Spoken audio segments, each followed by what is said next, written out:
Everyone, welcome back to my YouTube channel Study Line. और आज से हम एनसीईआरटी वन लाइनर जो है ऑल सब्जेक्ट्स का है, हम उसका डिस्कशन करेंगे part wise, topic wise, subject wise, जो आपके एग्ज़ाम के पॉइंट ऑफ व्यू से बहुत ही इम्पोर्टेंट है। और मैक्सिमम क्वेश्चन इससे ही जितने भी ग्रुप डी, ग्रुप बी, दरोगा हो गया, एसएससी हो गया, रेलवे हो गया, बीपीएससी हो गया, मैक्सिमम क्वेश्चन इससे मैच करते हैं। तो वन लाइनर जो लास्ट में रिवीजन के लिए, उसके लिए बहुत ही इम्पोर्टेंट है, तो आप इसे ज़रूर देखिए। तो अब सबसे पहले हम मॉडर्न हिस्ट्री से स्टार्ट करते हैं, क्योंकि मैक्सिमम क्वेश्चन मॉडर्न हिस्ट्री से ही आते हैं, जैसे बीपीएससी हो गया या एसएससी हो गया या यूपीएससी हो गया या दरोगा हो गया। तो चलिए स्टार्ट करते हैं। यूरोपीय कंपनियों का आगमन। व्यापार हेतु समुद्री मार्ग से भारत आने वाले प्रथम यूरोपीय कौन थे? तो पुर्तगाली। यूरोप से भारत आने के लिए समुद्री मार्ग की खोज किसके द्वारा की गई? तो वास्को डी गामा, जो 1498 में आया था, और जहाँ का शासक था जमोरिन, गुजरात के कालीकट तट पे उसने इसका स्वागत किया था, दिया भी है। कालीकट बंदरगाह के तट पर किसने वास्को डी गामा का स्वागत किया? तो जमोरिन। जमोरिन कोई राजा का नाम नहीं था, जैसे कि स्थानीय भाषा में वहाँ के शासक को जमोरिन कहा जाता था, जैसे सल्तनत काल में सुल्तान, मुगल काल में बादशाह, वैसे ही। पुर्तगालियों ने भारत में सर्वप्रथम अपनी व्यापारिक कोठी कहाँ स्थापित की? तो कोचिन। व्यापारिक कोठी का मतलब कोई प्रोडक्शन करने वाली कंपनी या कोठी नहीं थी, बस वहाँ पे सामान ले जाके अपना इकट्ठा ये करते थे। पुर्तगाली उपनिवेश का प्रथम वायसराय भारत में कौन नियुक्त हुआ था? तो फ्रांसिस्को डी अल्मीडा, जिसने ब्लू वाटर पॉलिसी लाई थी। भारत में तंबाकू की कृषि, प्रिंटिंग प्रेस को शुरू करना फिर से ये सब पुर्तगालियों का ही देन है। भारत में प्रथम प्रिंटिंग प्रेस की स्थापना 1556 में गोवा में की गई थी। भारत में पुर्तगाली शक्ति का वास्तविक संस्थापक अल्बुकर्क ने किया था। डच भारत में मुख्यतः किस वस्तु के व्यापार करते थे? तो सूती वस्त्र। और जो पुर्तगाली आए थे वो मसाला पे फोकस किए थे, लेकिन जो डच आए थे वो सूती वस्त्र पे ज़्यादा ध्यान देते थे। वास्को डी गामा खोज किया था भारत का। कोलंबस ने अमेरिका का। कैप्टन जेम्स कुक ऑस्ट्रेलिया का। ये तस्मानिया और न्यूजीलैंड का। Bartholomew Dias Cape of Good Hope, ये दक्षिण अफ्रीका में, जो आप ऐसा वाला पार्ट देखिएगा मैप में तो यहाँ पे केप ऑफ गुड है। और अभी जो रेड सी है वहाँ पे लड़ाई झगड़ा चल रहा है, तो हम लोग का व्यापार अभी इंडिया का यहीं से होके जा रहा है, जो काफ़ी 19,000 किलोमीटर तय करना पड़ रहा है भारत को। हिंद महासागर में व्यापार को नियंत्रित करने के लिए शांत या ब्लू वाटर पॉलिसी लाया था वही फ्रांसिस्को डी अल्मीडा, जो पहला वायसराय था पुर्तगालियों का। किस वायसराय के काल में गोवा को पुर्तगालियों का औपचारिक मुख्यालय बनाया गया? तो नीनो डी कुन्हा, 1530 ईस्वी में। और 1510 ईस्वी में जो अल्बुकर्क था उसने गोवा को बीजापुर के शासक आदिल शाह से छीना था।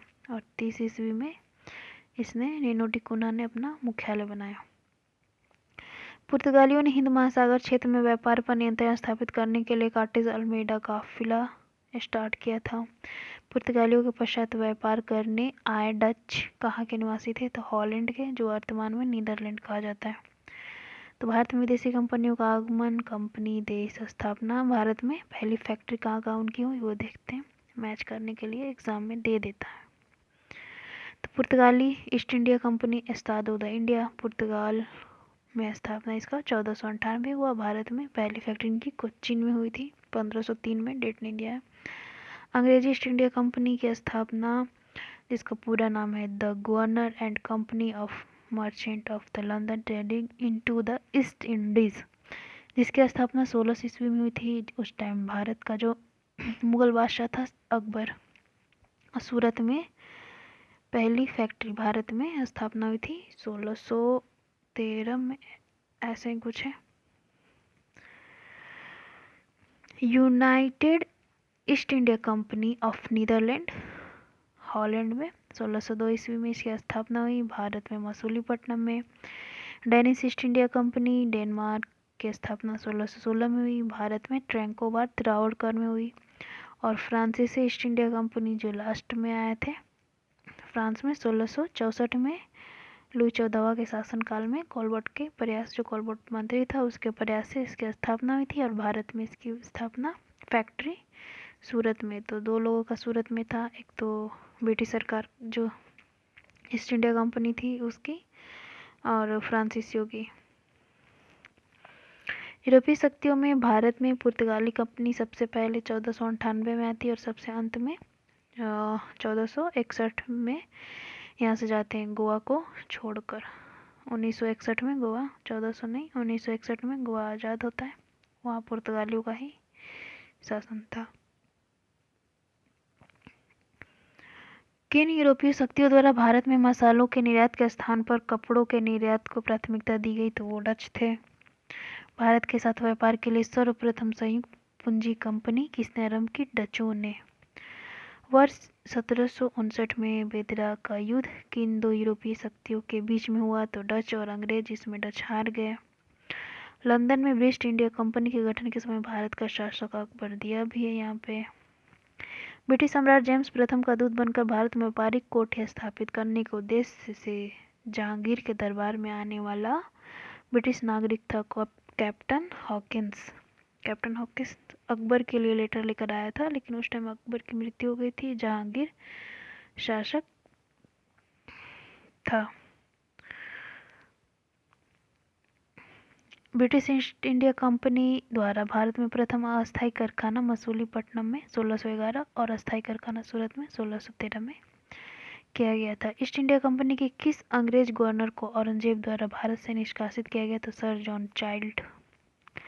हैमिल्टन द्वारा सफल उपचार किए जाने के कारण किस मुगल बादशाह द्वारा ईस्ट इंडिया कंपनी के लिए वर्ष 1717 में महाधिकार पत्र, जिसे मैग्ना कार्टा कहा गया, तो वो फारूक से दिया था। एक फरमान अंग्रेजों के फायदे में था और इसी फरमान के वजह से बंगाल के जो शासक थे अंग्रेजों के बीच में 2-3 लड़ाइयाँ हुई, जैसे कि प्लासी का युद्ध हुआ, बक्सर का युद्ध हुआ। ये सब इसी फरमान के वजह से ही हुआ था, क्योंकि अंग्रेज इसका दुरुपयोग करने लगे थे। 1661 ईस्वी में इंग्लैंड के राजा चार्ल्स द्वितीय का विवाह पुर्तगाली राजकुमारी कैथरीन के साथ हुआ। इसमें पुर्तगालियों ने चार्ल्स द्वितीय को दहेज के रूप में बम्बई दिया। बम्बई हमारे भारत का हिस्सा है, इन लोग दहेज दे रहे थे। 1668 ईस्वी में चार्ल्स द्वितीय ने 10 पाउंड वार्षिक किराया लेकर ईस्ट इंडिया कंपनी को दे दिया था बम्बई द्वीप को। कितने पे? 10 पाउंड किराया पे, वार्षिक किराया पे। यूरोप वासियों के लिए सर्वोत्तम शोरा और अफीम प्राप्ति का मुख्य क्षेत्र बिहार। इससे गोला बारूद बनता था, बिहार था। नोनिया विद्रोह हुआ था बिहार, इसी को लेके। शहर और संस्थापक देखते हैं। कोलकाता तो जॉब चार्नाक था। कालीकोटा से उतना थी और एक तो और गोविंदपुरी कुछ था, उसको मिला के जॉब चार्नाक ने कोलकाता की स्थापना की थी। मद्रास फ्रांसिस डे, नई दिल्ली एडवर्ड लुटिन और हर्बर्ट बेकर, बम्बई गेराल्ड अंगियार। 1664 ईस्वी में फ्रांसीसी कंपनी की स्थापना कोलबर्ट के प्रयासों से हुई थी। उस टाइम वहाँ के शासक थे लुई 14वें। फ्रैंक कैरो के द्वारा भारत में फ्रांसीसी फैक्ट्री की स्थापना कहाँ की गई? 1668 में सूरत में। फ्रांसीसी गवर्नर डुप्ले ने पहली बार भू क्षेत्र अर्जित करने के उद्देश्य से भारतीय राजाओं के विवादों में भाग लेने की नीति शुरू की। बाद में यही वेलेज़ली अपनाता है। फ्रांसीसी द्वारा फोर्ट लुई नामक किला कहाँ बनवाया गया? पांडिचेरी में। पांडिचेरी के प्रथम फ्रांसीसी गवर्नर थे फ्रैंको मार्टिन। पुर्तगालियों को सोली के स्थान पर किस अंग्रेज अधिकारी ने पराजित किया? तो थॉमस बेस्ट। वांडीवर्स का युद्ध 1760 में अंग्रेज और फ्रांसीसी के बीच में होता है और जिसमें फ्रांसीसी हार जाते हैं। तीसरा जो कर्नाटक युद्ध होता है उसी टाइम। कर्नाटक युद्ध लड़ने किन के मध्य लड़ा गया था? तो ये फ्रांसीसी और अंग्रेज के बीच में हुआ था। प्रथम कर्नाटक युद्ध किस संधि के माध्यम से समाप्त हुआ? तो एक्स-ला-सैपेल की संधि। 1748 ईस्वी में बीजापुर के सुल्तान ने गोवा छीनने वाले प्रथम यूरोपीय कौन थे? ये पुर्तगाली थे, अल्बुकर्क। 1510 ईस्वी में गोवा छीनते हैं। कर्नाटक का युद्ध, रीजन और संधि देख लेते हैं। पहला कर्नाटक का युद्ध हुआ था 1746 से 68 ईस्वी में। ऑस्ट्रिया के उत्तराधिकारी का युद्ध था, जिसका प्रभाव भारत में भी देखने को मिला। संधि था एक्सला-सैपल संधि, परिणाम अनिर्णित रहा। दूसरा कर्नाटक युद्ध 1 साल के बाद ही स्टार्ट हो गया। 1749 से 54 ईस्वी में कर्नाटक के उत्तराधिकारी का युद्ध था। उस टाइम ऑस्ट्रिया के उत्तराधिकारी का युद्ध था, दूसरे में कर्नाटक का उत्तराधिकारी का युद्ध है। पांडिचेरी की संधि 1755 ईस्वी में, ब्रिटेन मजबूत स्थिति में था।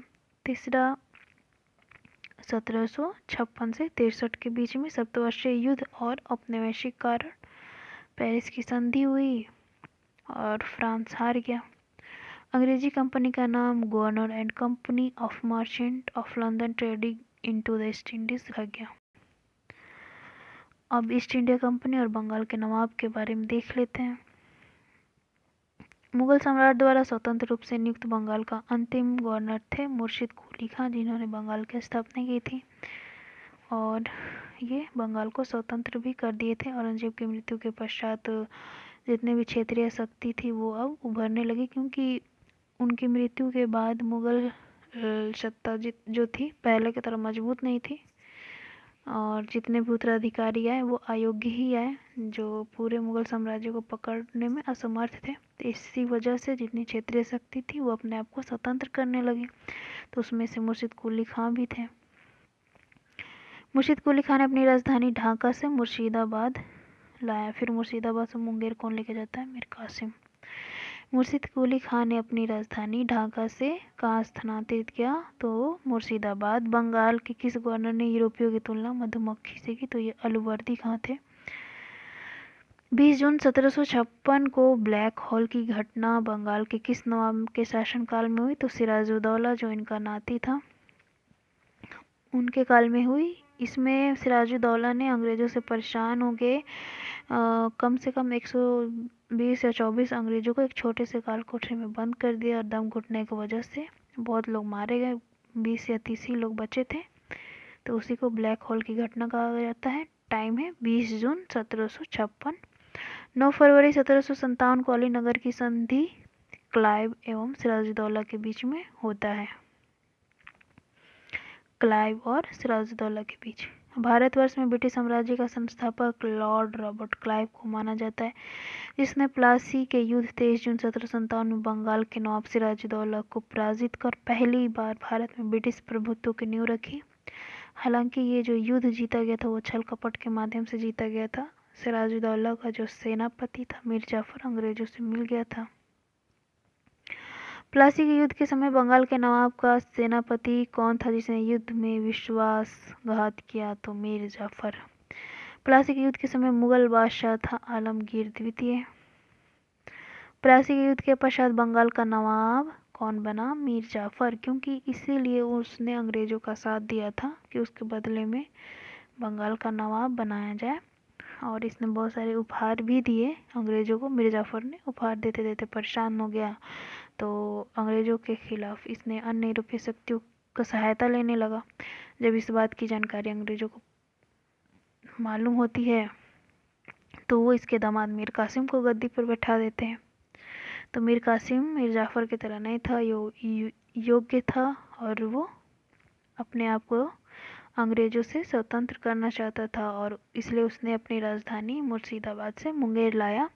तो जो चीज़ अंग्रेजों को पसंद नहीं आया, इसलिए अंग्रेजों ने मीर कासिम को हटाकर फिर से मीर जाफर को गद्दी पे बैठा दिया, जिसके टाइम बक्सर का युद्ध होता है 1764 में। भारत में ब्रिटिश प्रभुत्व की शुरुआत किस युद्ध से मानी जाती है? तो प्लासी के युद्ध से 23 जून 1757। वर्ष 1760 में अंग्रेजों ने मीर जाफर को हटाकर किसे बंगाल का नवाब बनाया? तो मीर कासिम को। अब घटनाएं और वर्ष देखते हैं। ब्लैक होल की घटना 20 जून 1756, अलीनगर की संधि 9 फरवरी 1757, प्लासी का युद्ध 23 जून 1757। तो ये 20 जून 1956 को हुआ था। अलीनगर की संधि 9 फरवरी 1957, प्लासी का युद्ध 23 जून 1757, बक्सर का युद्ध 22 अक्टूबर 1764, इलाहाबाद की पहली संधि 12 अगस्त 1765, इलाहाबाद की दूसरी संधि 16 अगस्त 1765, बनारस की संधि वर्ष 1773।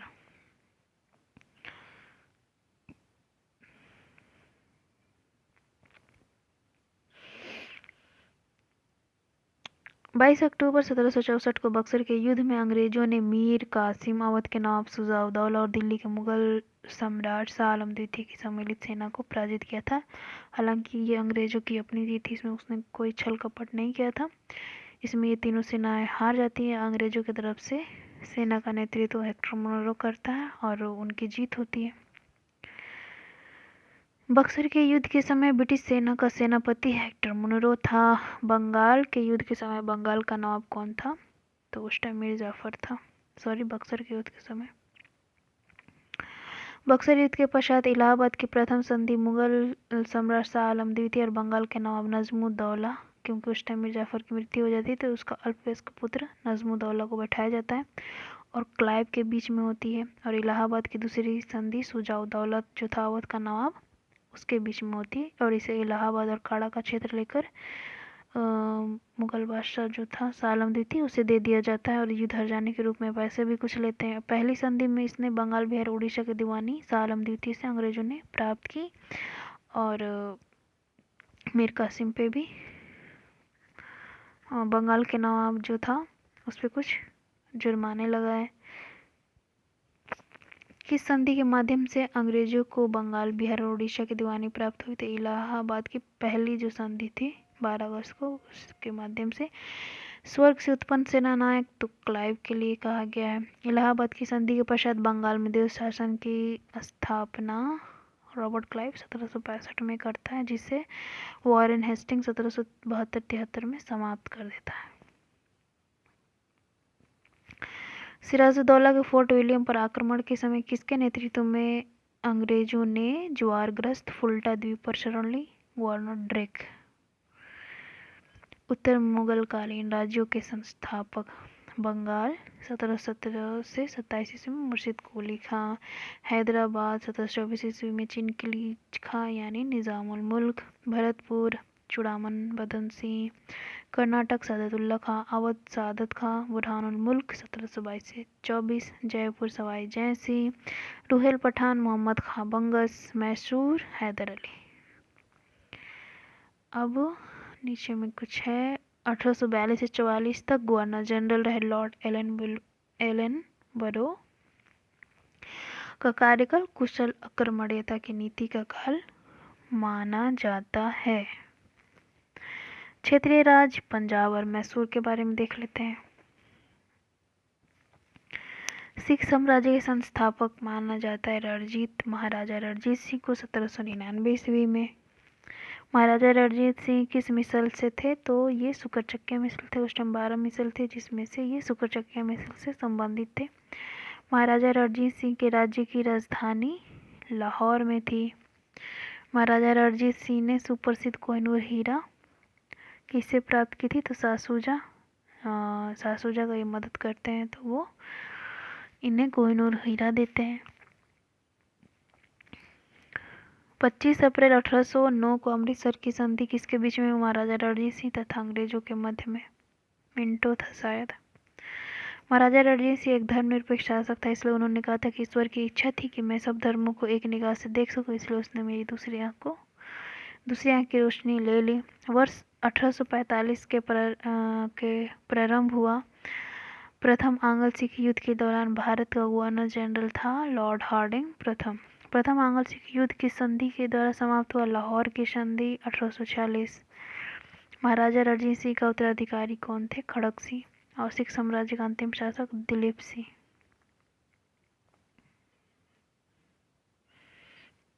संधि देख लेते हैं। पुरंदर की संधि 1665, बड़गांव 1789, सालवाई 1782, देवगांव की संधि 1803। ये मराठों से रिलेटेड संधियां हैं। सुरजी अर्जुन गांव की संधि 1803, पूना की संधि 1817, लाहौर की संधि 1846, अमृतसर की संधि 1869।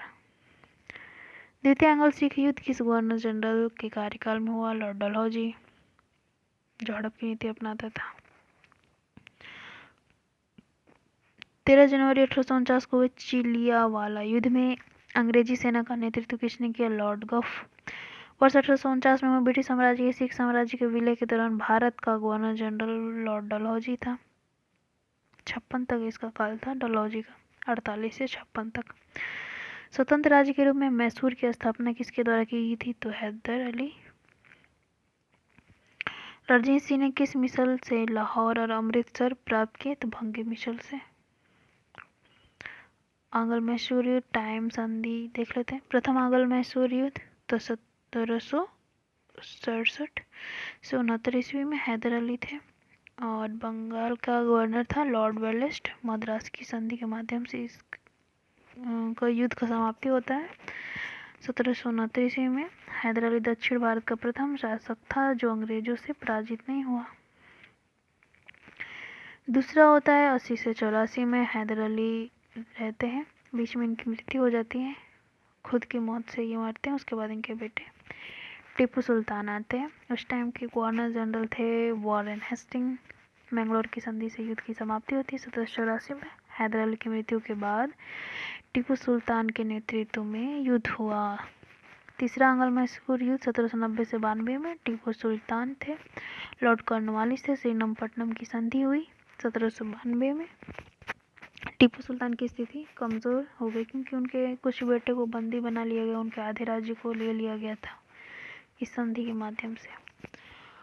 चौथा आंग्ल मैसूर युद्ध 1799 ईस्वी में। टीपू सुल्तान थे, लॉर्ड वेलेस्ली गवर्नर जनरल था जो सहायक संधि के माध्यम से मैसूर में सहायक संधि करता है और इसी युद्ध में टीपू सुल्तान मारे जाते हैं और मैसूर राज्य को अपनाकर वहाँ के पुराने वड़यार वंश के जो शासक थे उनके अल्पवयस्क कोई थे चिक्का कृष्णा राज, उनको बिठाकर गद्दी पे उनसे सहायक संधि की जाती है। सिख साम्राज्य के महाराजा रणजीत सिंह की तुलना फ्रांसीसी यात्री विक्टर जैकमा ने नेपोलियन से की थी। समुद्रगुप्त को भी कहा गया है भारत का नेपोलियन। तो आज का हम वीडियो यहीं पे ख़त्म करते हैं। आगे हम देखेंगे ब्रिटिश राजनीतिक और प्रशासनिक नीतियाँ। तब तक के लिए गुड नाइट और चैनल को लाइक करिए, सब्सक्राइब करिए, हो सके तो ज़्यादा से ज़्यादा शेयर करिए। Thank you.